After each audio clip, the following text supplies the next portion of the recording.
it's been a long time since we've been to the Mary Nutter, and I don't remember the last time we went 5-0. So it's a tough tournament. What I was really impressed with was our team's tenacity to get through some things when we really weren't playing so great. Had some good pitching performances, but also got pressed in that way, which was good for us. We really needed that. We got pressed in some games, obviously against Tennessee, against Utah. It was good for us to feel that. I don't honestly think we played our best. And a team that finds a way to win when they're not playing their best it's important. That's a good team. So we have a lot to work on, and that's what we're putting our mind to this week. Yeah, we'll jump ahead. We'll start with Ryan Aber. Yeah, Patty, good to talk to you again. Thanks for doing this. We saw you switch some things up with Jocelyn, moving her into the leadoff spot and things like that. When she went through what she was going through over the weekend with teams pitching around her, not getting a ton of pitches to hit. How difficult is that to manage the balance of, trying to do things different versus just trying to keep it the same as you would for a quote unquote normal game? If people are going to continue to walk us, then it makes sense to me to put Jossie in the leadoff spot so Tiare could come in and turn that into something big for us. So did that once against Utah, because I thought people were going to just really, everybody's got their own mentality, and it's easy for me to say it on this side. Like, why aren't you giving the ball to your pitcher and letting her try to get the best hitter in softball out? Doesn't that mean something to you? But if I am the one on the other side going, well, I don't want my name in the record, but whatever you're thinking about, I can't stop it. Everybody has their own way of looking at things. So I don't say a lot to Jossie. I'm just saying, be ready for your pitch. Just be ready for your pitch. Because there are times when, like say Utah, they went after her early, first batter of the game, struck her out. And I thought, okay, well, I guess we're going to see them go after her again. And they didn't the rest of the way.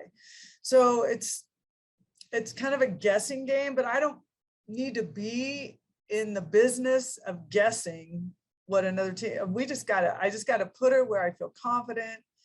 I don't need to put her in positions where now you have to pitch to her, because I still don't control those things. So I just tried something different, thinking that Tiare, who's been really hot, could do something big early with a runner on. I probably won't do that again. I don't know. That was probably our worst game we played all season. But I don't know. Jossie's mature enough. She knows what's in front of her. The one thing she keeps talking about is, this is not about me. I need to be up ready for our team. And that's exactly the mindset I want her to have. Have you been surprised that teams have not gone after her and have pitched around her to the level that it was out in California? I was, to be quite honest. Like I said, I'd like to give the ball to Jordy Ball and say, get after the best hitter in the country. Let's see what happens. But if I'm afraid that you're going to hit it off of me and our team is going to be all over the internet, like, oh my gosh, look at what happened with so-and-so, gave up the home run. I don't know that that's enough. Like, my ego isn't going to get hurt by that. My ego is not involved in it. I want to see my pitcher go after the best hitter, and that's going to make my pitcher better. That's how I would look at it. But again, if I'm on the other side, I don't know. I don't know. So yeah, I guess we're all a little bit surprised / frustrated, but it's the name of the game. It's the name of the game. I really appreciate it, Patty. Good luck Sure. Monday, and good luck in Hawaii. Thank you. I will go to James Hale. Patty, I'm curious what you think about your defense because it doesn't get talked about very much, but you put an incredible amount of emphasis on your defense. How well have you played up to this point? And by adding the transfer from Oregon, she's a shortstop. She can do everything. How much does this enhance your defense moving forward? We are very athletic defensively, but quite honestly, we have not been playing very good defense. And Kinsey Hansen's been a little bit off. And we got to tweak a few things to get her back on track with her throws down to second. That's unlike her. It's not like her at all. We have some outfielders who are trying to make big plays. They got big arms. They throw hard. They can throw long distances. They love making those big plays. And there are times when we get a little erratic with what we're doing because we're rushing what we're doing. So there's some uncharacteristic errors that drive me crazy. But that's what we're doing this week. We're really putting emphasis on intent, doing the little things, playing athletic, playing clean, playing free. Stop trying to force things that aren't there. I think those are things we're trying to do. Sometimes we're just trying too hard or we're thinking too much. And that does not belong in this game. And so we're trying to work all that out of us right now. Thanks, Patty. Good luck. Hey, thanks for coming to our banquet yesterday. Appreciate it. That was a blast to see the joy of everybody there. That was great. Thank you for letting me. Sure. Go to Abby Bitterman. Yeah, Patty, I wanted to ask your thoughts on Jordy and the way she performed in that Tennessee game, kind of the most adversity we've seen her face in the regular season. And just what did you think of the way she responded to that? And what, if anything, did you learn about her from that performance? Well, I'll start from, I learned that she is just an intense competitor. I already knew that, but on the stage that we were on, they're saying 5,000 people at that game. And it felt like it. It felt like we were surrounded there. It was a very distracting environment. It was very energized, but it was distracting at the same time. Tennessee is a very good hitting team. We felt that. They started getting on Jordy. We brought in Nicole May to start getting on Nicole. And it was like, you know what? While we're here, let's get Jordy back in. Let her feel what it's like to close. She wanted to get back in because she didn't like how she walked off. I think that's part of stepping into womanhood collegiately, is throwing athletes in the fire and seeing what it looks like. And whether they are successful or not, they're still having the experience of what it feels like under intense pressure. And Jordy seems to thrive in those situations. And I felt that in Palm Springs. So big notch for her and for us to see her work through that.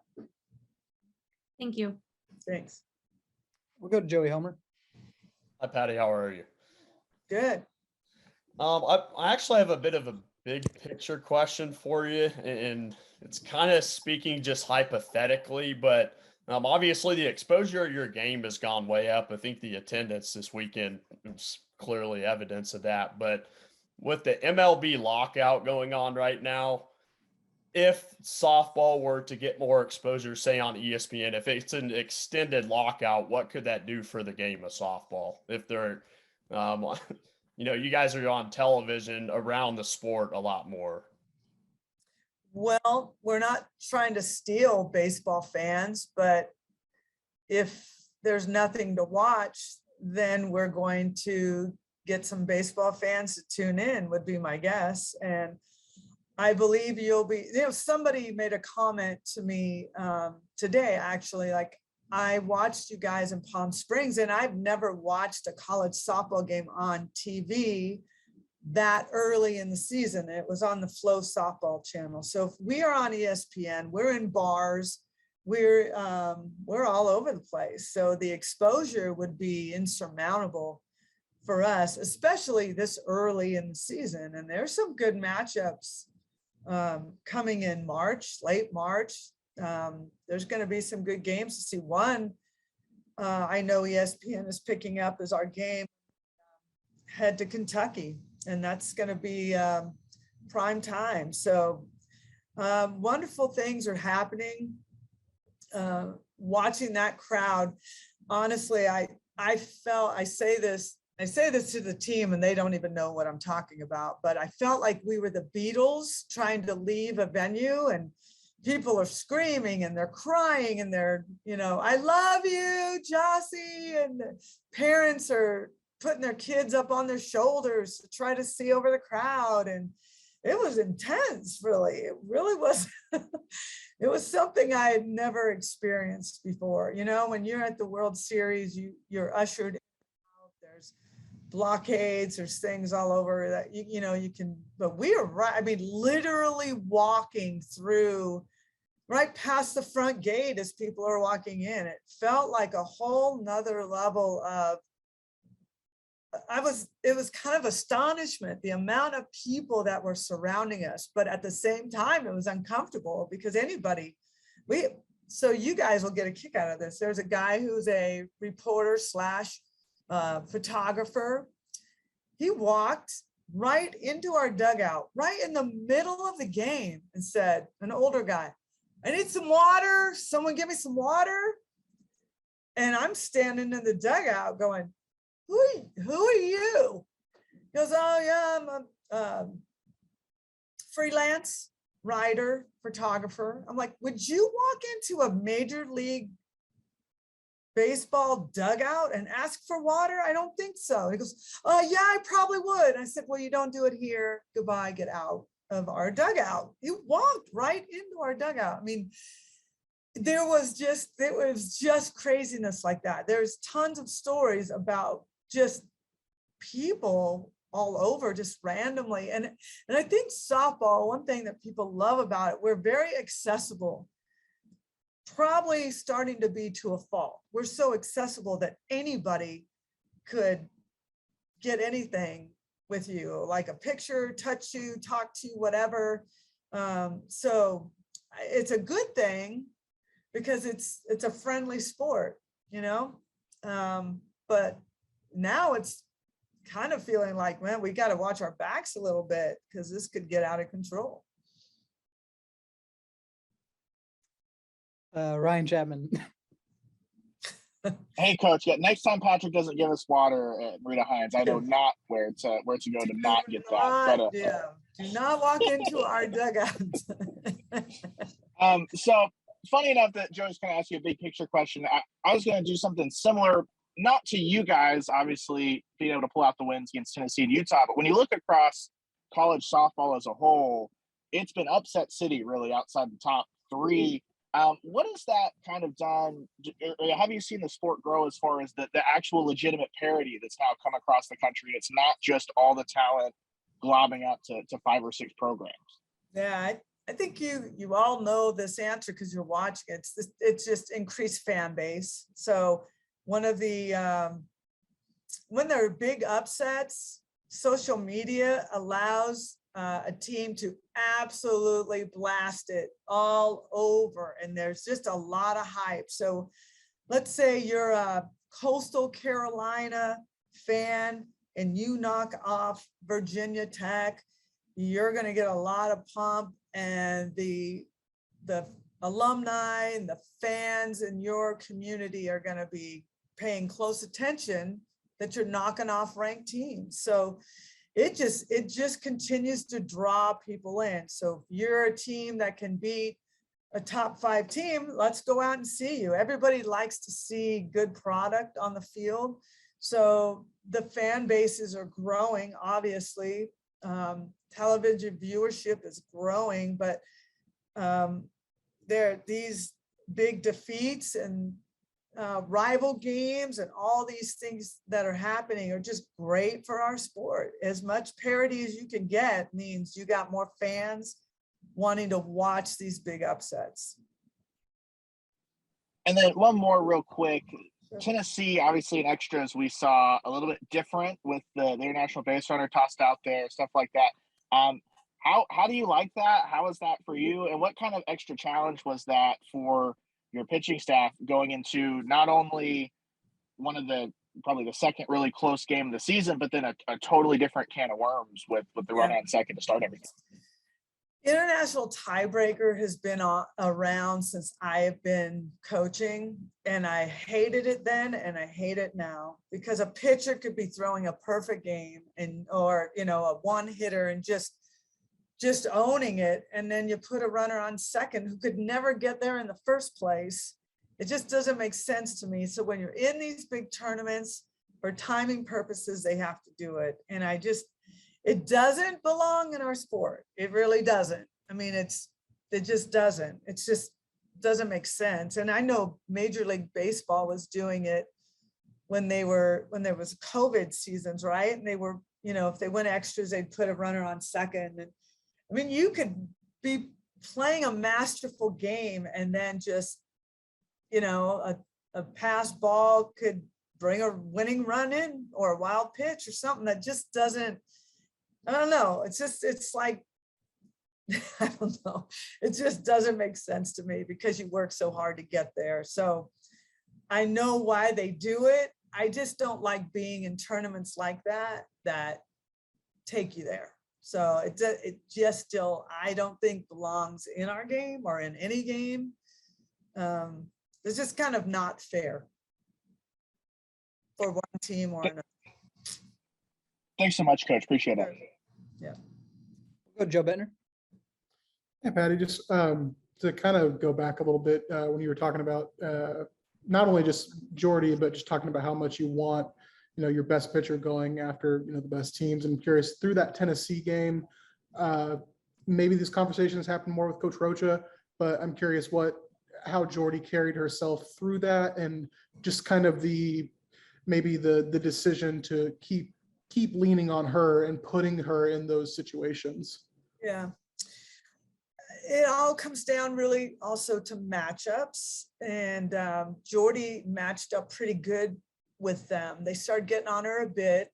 When I pulled her out, I said, don't get comfortable on the bench. We could easily be bringing you back in because you were a starter. So we had talked about that. She knew to be ready, but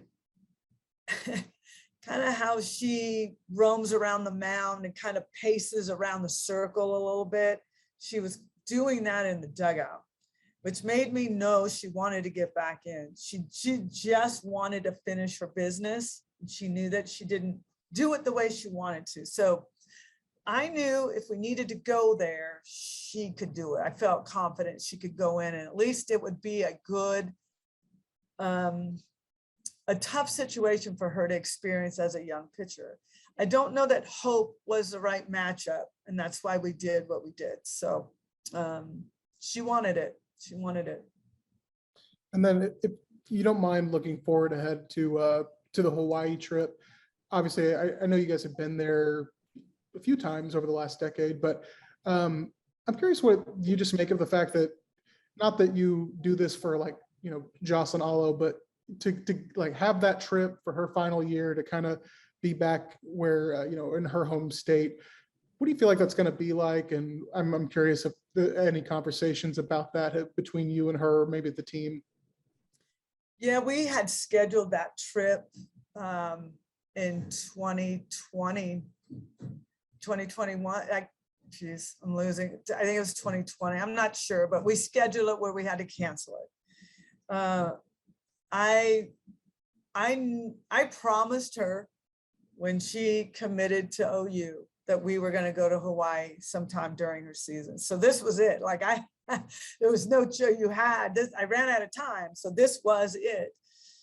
What I think it'll do for her is just bring so much pride to that state, to her family, to young, like Hawaiian, Polynesian young girls who might feel like they're forgotten because they're living in Hawaii. She's bringing a lot of publicity and a lot of notoriety to the state of Hawaii. I think the fans and the community want to celebrate her. What we're going to do is like a promotional small little camp for kids at her high school, because we want to just show our appreciation as well for how she was raised and what she stands for. So I'm really looking forward to this. I had a couple coaches say, hey, you know,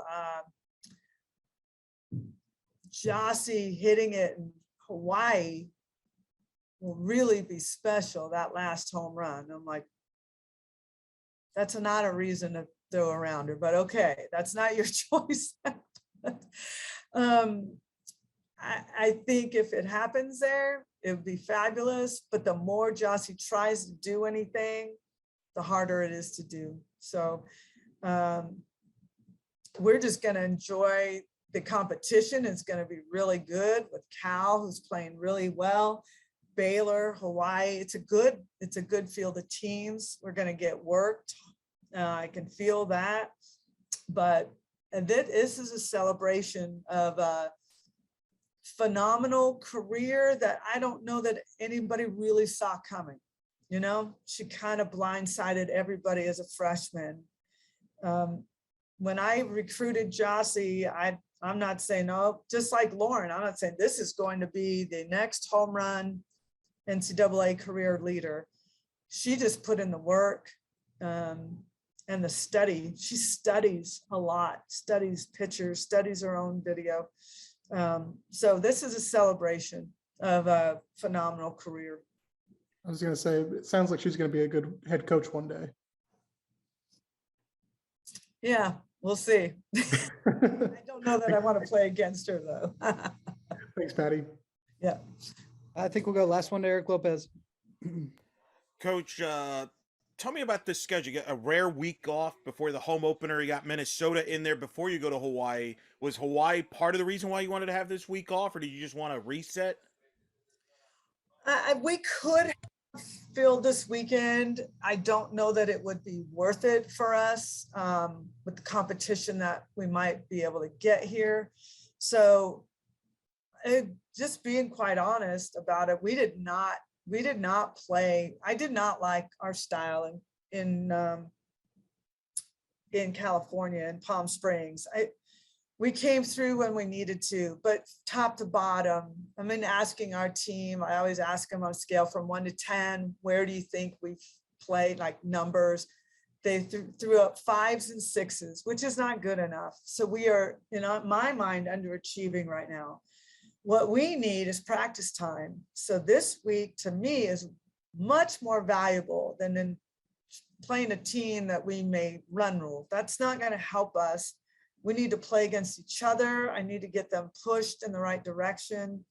And it also makes sense before Hawaii, because we go to Hawaii, we come back, and we've got a big tournament at the Hall of Fame Stadium with some really good teams. So it is time to kind of get ourselves together and kind of reboot this team.